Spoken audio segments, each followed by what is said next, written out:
Exactly 1 year from the Brussels attacks, London has been hit. The weapons of choice today, a car to wipe out pedestrians and a knife used to stab a police officer.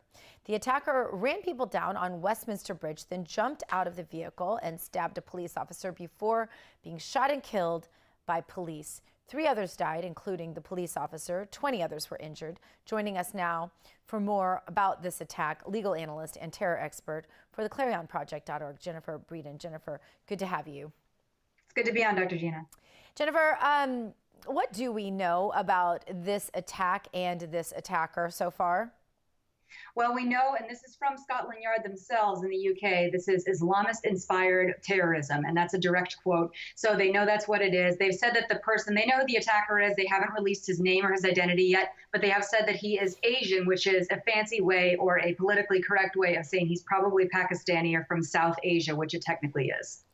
Asian. Wow, I missed that entirely. I am sorry. That is just wrong on so many levels. Anyway, all right.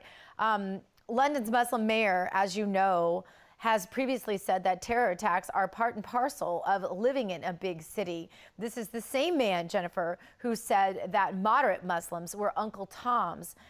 Is this what folks should expect in Western civilization if they decide they want to live in a big city now? Well, I mean, that's really unfortunate. That's never the question that we should have to come to, which is sad and indicative of the danger that the United States faces today, is that you have these people on the left, and you have people like the mayor in London, this Muslim man who has said that you just have to get used to that kind of violence and stuff. I don't think any free society, any society ever should have to get used to violence and just become okay with that. They're essentially asking us to just become okay with it. It's the same thing that these people that say you can't call it Islamist-inspired terrorism or radical Islamic terrorism. It's the same thing that they say, you know, don't get used to this. Don't call it what it is. Turn your eyes away and move out to the farm countries. And that's not right. It's never how it should happen. Innocent people were killed today, run over and injured. And it's definitely a threat that we have to face in this country. And hopefully we have leadership that is doing that now. Thank God. Yeah, we'll hope that he doesn't crater to the pressure, because there is so much pressure to not say Muslim ban, to not point to truths like the fact that leftists all over the world, not just in the United States, but especially in the United States, they'd like to import refugees, they like to import Muslims, they like to import illegals, and they like to pack them all close together in housing areas where it becomes tribalistic. From a psychological perspective, this is what happens. They do that. The left does this to use these people for their votes, apparently not caring about them acclimating or assimilating to Western culture at all, because that doesn't happen when you pack them all in like that. But they are easier to control that way and to use for votes. So there seems to be no conversation about this in the media, as far as I can see, but it's a psychological reality. What do you make of all of that? I mean, you're exactly right. You know, I was watching a news interview the other day, and it was a sob story about an illegal migrant that was going to be deported because of the Trump administration. And they had said on this bottom of the screen that this person had been here for 18 years. Now, I'm an attorney. This is not the first time I've seen this happen. Been here 18 to 25 years, and they didn't speak a word of English. They needed a translator to come in. So you talk about not assimilating. I mean, my goodness, I was in the Middle East. I'll go to the Middle East for a month at a time, and within day 4, I'm just at least trying to learn some words or phrases so that I can respect the culture and get along there and get to know people. So they don't want them to assimilate. And so there are people coming over, and the danger on the left and not wanting anyone to assimilate, wanting votes or all these other things, you know, some of the danger there is showing that what you're doing is making it okay. There might be people that were okay assimilating to American culture. That's why they should want to come here in the first place. And now they're being told by the people that greet them in the airports, no, don't assimilate, create your own enclave, do whatever you want, stick with us. And I mean, it is very dangerous, because these are the very people saying we don't have an identity as Americans. You should have your own identity and never lose that. And you know what? In the Middle East, when I've been there, and the Muslims that I've talked to over there, most of them, of course, that I talk to don't want to come here. They want to stay there and protect freedoms in their region. But they would say the same thing. No, if we came to America, we would learn American values, just like we would want people to learn our values. But we respect American values, and so why wouldn't Americans want to do the same?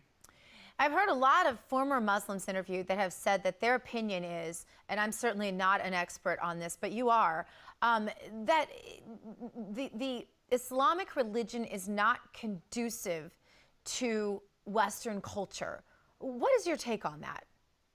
Well, I think that's completely false, actually, and I love the people that I work with. I'm privileged to be one of the people that supports the Muslim reform movement. That it's been started by Dr. Zudi Jasser, Raheel Raza, and a few others, and we're trying to coordinate. There are also many, and they don't have a name. They don't know about the Muslim reform movement. It's small, but these are people who are saying, look, if you really truly believe that there are theological implications within Islam that say we can't be in Western culture, then you need to reform those ideologies. And these are people who fight against terrorism. They fight against any kind of Sharia law in government. They say we like secular government, U.S. government systems, freedoms and protections of all religious people. And so, that's the kind of thing that I like to lift up. I lift up those voices. Those are the people that I seek out when I'm in the Middle East. And it's amazing how many of them there are. They just don't know what to call themselves yet or what it is they need to do. So our culture is going to have more and more Muslims. I mean, I think that's probably a reality at this point. I know some people don't want to accept that because they don't feel like the cultures are meshable. But that doesn't mean that we have to go the way of Europe with all the violence, especially against women, so on and so forth. But how do we do this legally?